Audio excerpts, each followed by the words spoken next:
भारत माता की।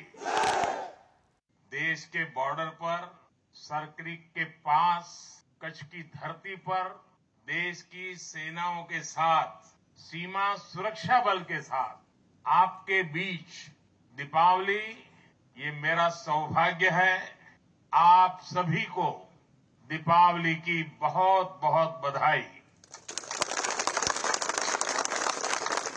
जब मैं दीपावली का पर्व आप लोगों के बीच मनाता हूं तो मेरी दीपावली की मिठास कई गुना बढ़ जाती है।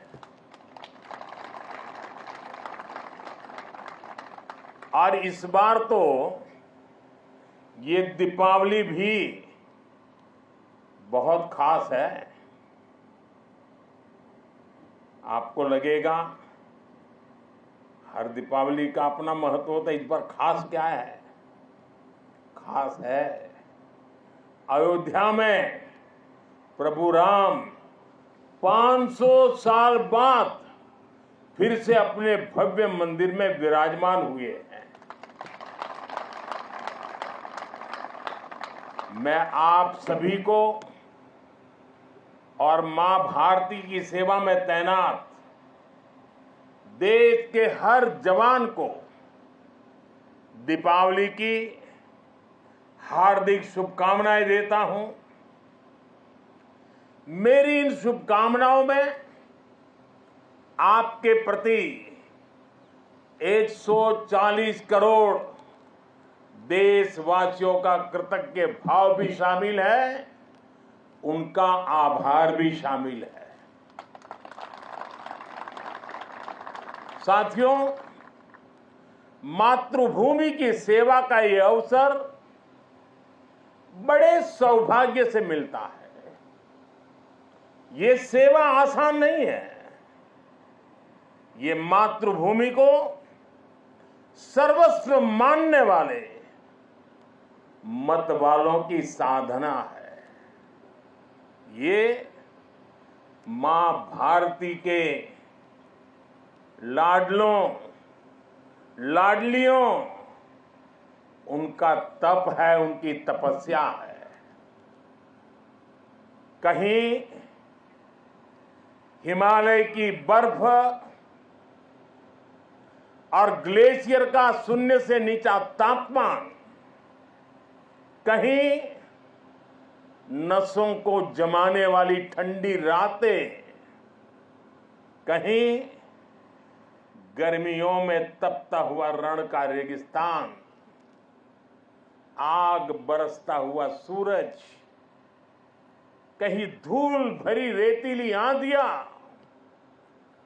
कहीं दल दल की चुनौतियां और कहीं उफान लेता हुआ समंदर। ये साधना हमारे जवानों को उस हद तक तपाती है जहां हमारा देश का सैनिक फौलाद बनकर चमकता है। एक ऐसा फौलाद जिसे देखकर दुश्मन की रूह दहल उठती है।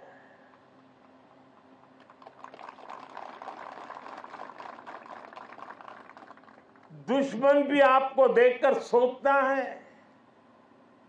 कि जो ऐसे क्रूरतम प्रहारों से विचलित नहीं हुआ, उसे भला कौन हरा पाएगा। आपकी यह अटल इच्छा शक्ति, आपका यह अथाह शौर्य, पराक्रम की पराकाष्ठा, देश जब आपको देखता है तो उसे सुरक्षा और शांति की गारंटी दिखाई देती है। दुनिया जब आपको देखती है तो उसे भारत की ताकत दिखाई देती है, और दुश्मन जब आपको देखता है तो उसे बुरे मंसूबों का अंत दिखाई देता है। आप जब जोश में दहाड़ते हैं तो आतंक के आका कांप जाते हैं। ये है मेरी सेना का, मेरे सुरक्षा बलों का पराक्रम। मुझे गर्व है हमारे जवानों ने हर मुश्किल से मुश्किल मौके पर अपने इस सामर्थ्य को सिद्ध किया है। साथियों, आज जब मैं कच्छ में खड़ा हूं तो यहां हमारी नेवी का जिक्र भी उतना ही स्वाभाविक हो जाता है। ये गुजरात का समुद्री तट देश की बहुत बड़ी ताकत है। इसलिए यहां की समुद्री सीमा भारत विरोधी षड्यंत्रों का सबसे ज्यादा सामना करती है। कच्छ के इसी क्षेत्र में भारत की अखंडता का उद्घोष करती ये सर क्रीक भी है। अतीत में इस क्षेत्र को रणभूमि बनाने की कोशिशें भी हुई। देश जानता है सर क्रीक पर दुश्मन की नापाक नजरें कब से टिकी है, लेकिन देश निश्चिंत भी है क्योंकि सुरक्षा में आप तैनात है।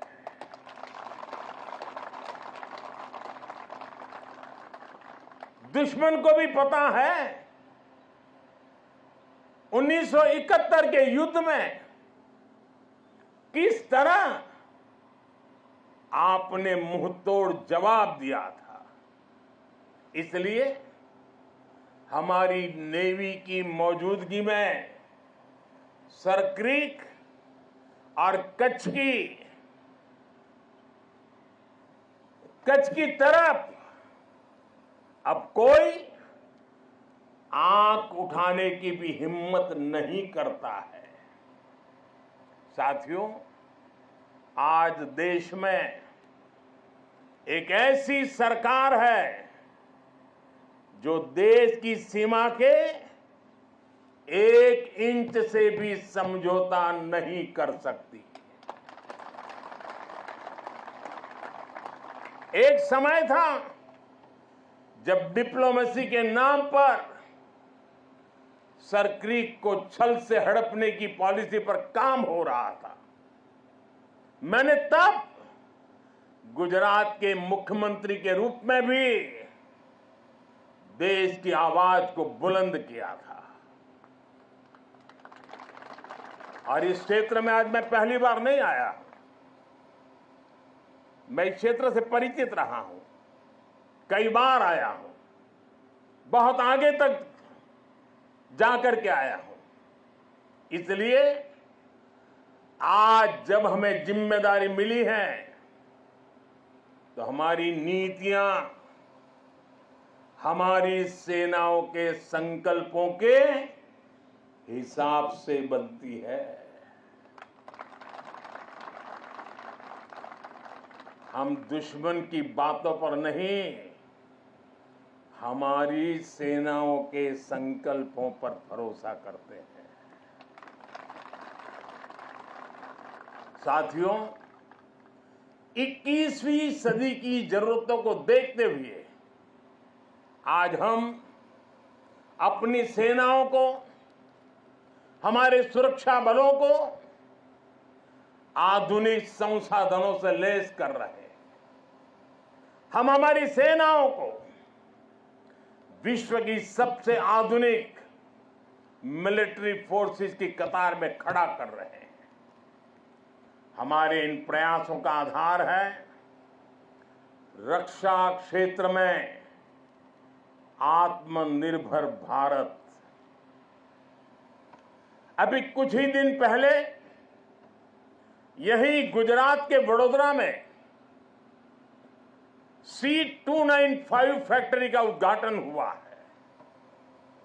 आज विक्रांत जैसा made in India aircraft aircraft carrier देश के पास है। आज भारत में अपनी सबमरीन बनाई जा रही है। आज हमारा तेजस फाइटर प्लेन वायुसेना की ताकत बन रहा है। हमारा अपना 5th जनरेशन फाइटर एयरक्राफ्ट बनाने का काम भी शुरू हो चुका है। पहले भारत की पहचान हथियार मंगाने वाले देश की थी। आज भारत दुनिया के कितने ही देशों को डिफेंस उपकरण एक्सपोर्ट कर रहा है। पिछले 10 वर्षों में हमारा रक्षा निर्यात 30 गुना बढ़ गया है। साथियों, सरकार के इस विजन को सफल बनाने में हमारी सेनाओं और सैन्य बलों के सहयोग की भी बड़ी भूमिका है। हमारे सुरक्षा बलों की बहुत बड़ी भूमिका है। मैं देश की सेनाओं को, मैं देश के सुरक्षा बलों को बधाई दूंगा कि उन्होंने 5000 से अधिक सैन्य उपकरणों की लिस्ट बनाई है जो वो अब विदेश से नहीं खरीदेंगे। इससे सैन्य क्षेत्र में आत्मनिर्भर भारत अभियान को नई गति भी मिली है। साथियों, आज जब न्यू एज वॉरफेयर की बात होती है तो ड्रोन टेक्नोलॉजी उसका एक अहम टूल बन गई है। हम देख रहे हैं युद्ध में शामिल देश आज ड्रोन टेक्नोलॉजी का जमकर इस्तेमाल कर रहे हैं। ड्रोन से निगरानी हो रही है, ड्रोन से खुफिया जानकारी जुटाई जा रही है। किसी व्यक्ति या जगह की पहचान करने में ड्रोन का उपयोग हो रहा है। ड्रोन सामान पहुंचाने में मदद कर रहे हैं। ड्रोन का इस्तेमाल हथियार के रूप में भी हो रहा है। इतना ही नहीं, ड्रोन पारंपरिक एयर डिफेंस के लिए भी चुनौती बनकर के उभर रहा है। ऐसे में भारत भी ड्रोन टेक्नोलॉजी की मदद से अपनी सेनाओं को, अपने सुरक्षा बलों को सशक्त कर रहा है। सरकार आज 3 सेनाओं के उपयोग में आने वाले प्रीडेटर ड्रोन खरीद रही है।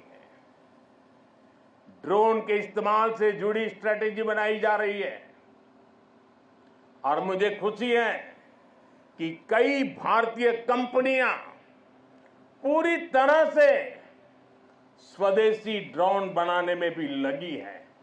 ढेर सारे स्टार्टअप मैदान में आए हैं। साथियों, आज युद्ध की प्रकृति बदल रही है। आज सुरक्षा के विषय भी नए नए पनपते जा रहे हैं। भविष्य की चुनौतियां और जटिल होंगी। इसलिए बहुत जरूरी है कि तीनों सेनाओं की क्षमताओं को, हमारे सुरक्षा बलों की क्षमताओं को एक दूसरे से जोड़ दिया जाए और खास करके हमारी तीनों सेनाओं के लिए उनका प्रदर्शन इस जोड़ने के प्रयास के कारण उनका सामर्थ्य कई गुना बेहतर हो जाएगा। और मैं कभी कभी कहता हूं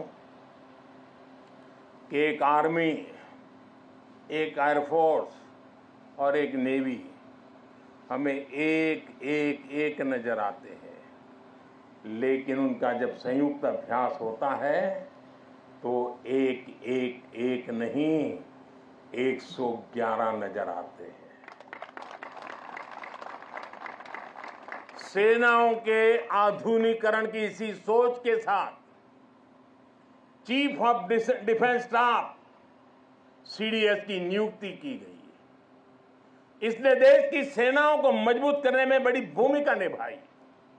अब हम इंटीग्रेटेड थिएटर कमांड की दिशा में बढ़ रहे हैं। इंटीग्रेटेड थिएटर कमांड के लिए एक ऐसा मैकेनिज्म तैयार कर लिया गया है जिससे सेना के तीनों अंगों के बीच और बेहतर तालमेल होगा। साथियों, हमारा संकल्प है नेशन फर्स्ट, राष्ट्र प्रथम। राष्ट्र की शुरुआत उसकी सीमाओं से होती है। इसलिए बॉर्डर इंफ्रास्ट्रक्चर का विकास देश की सबसे बड़ी प्राथमिकताओं में है।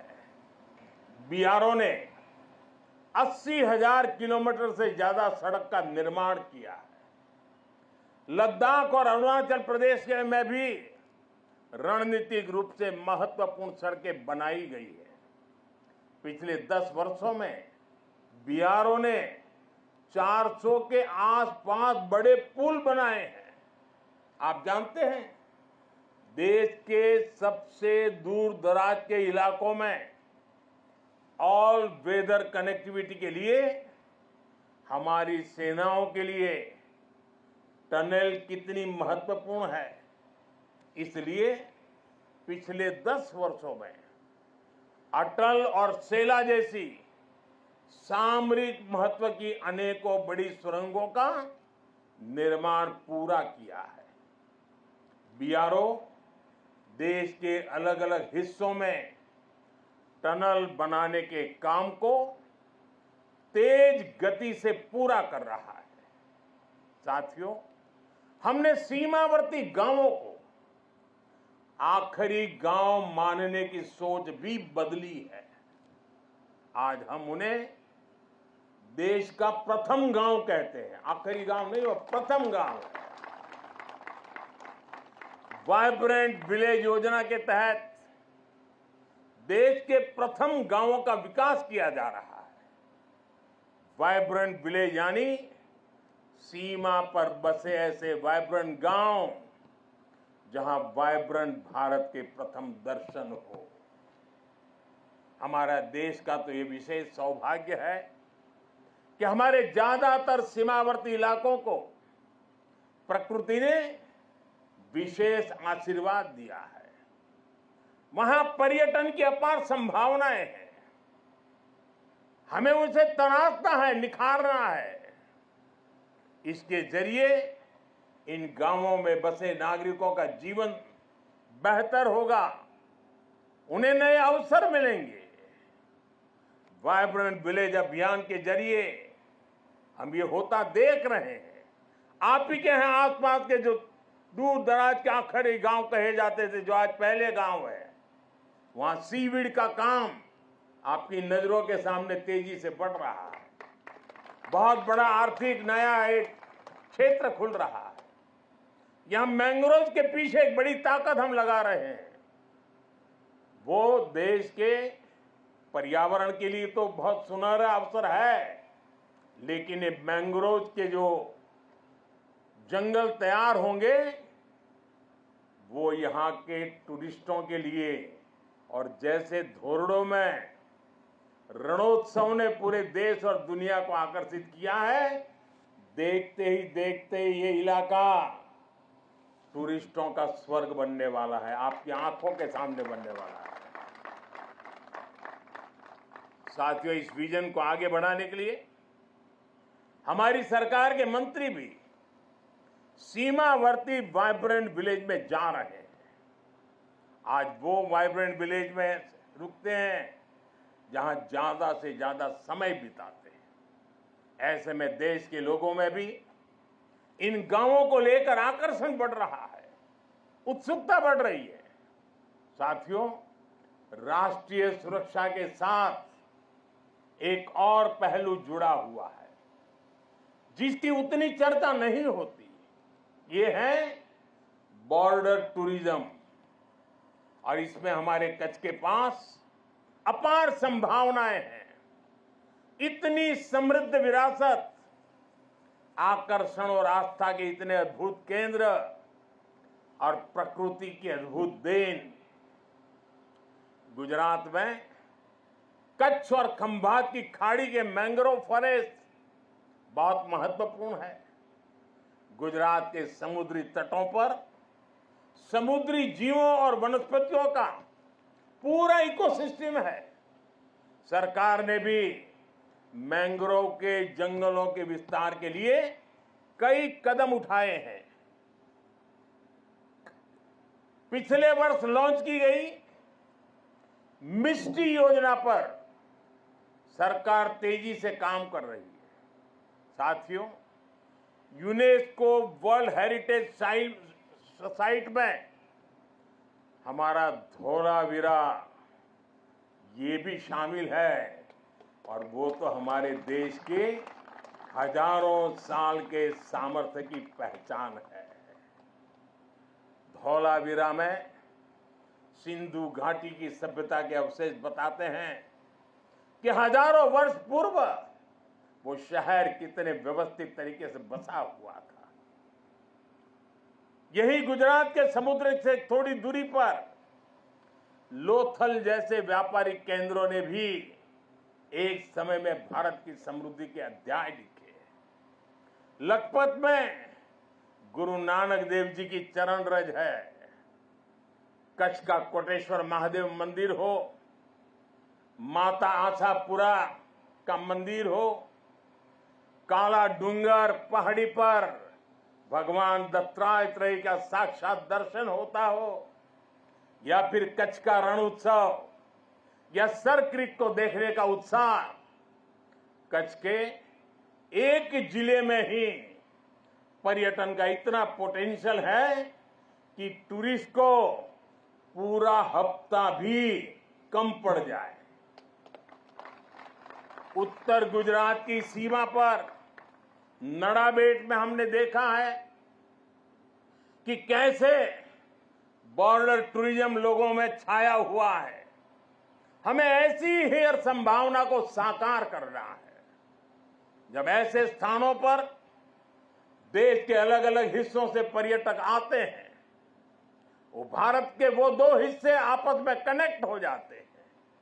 वो पर्यटक अपने साथ राष्ट्रीय एकता का प्रवाह लेकर आता है और राष्ट्रीय एकता की ऊर्जा लेकर जाता है, और यहां एक भारत श्रेष्ठ भारत की भावना को जीवंत कर देता है।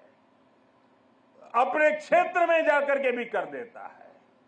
यही भावना हमारी राष्ट्रीय सुरक्षा का मजबूत आधार तैयार करती है। इसलिए कच्छ और दूसरे सीमावर्ती इलाकों को हमें विकास के नए मुकाम तक लेकर जाना है।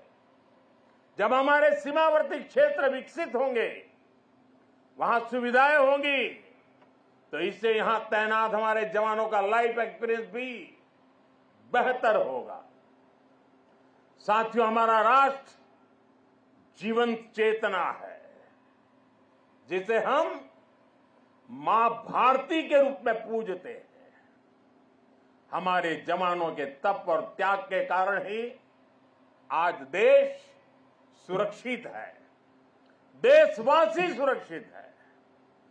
सुरक्षित राष्ट्र ही प्रगति कर सकते हैं। इसलिए आज जब हम विकसित भारत के लक्ष्य की ओर इतनी तेजी से बढ़ रहे हैं, तो इसमें आप सब इस स्वप्न के रक्षक हैं।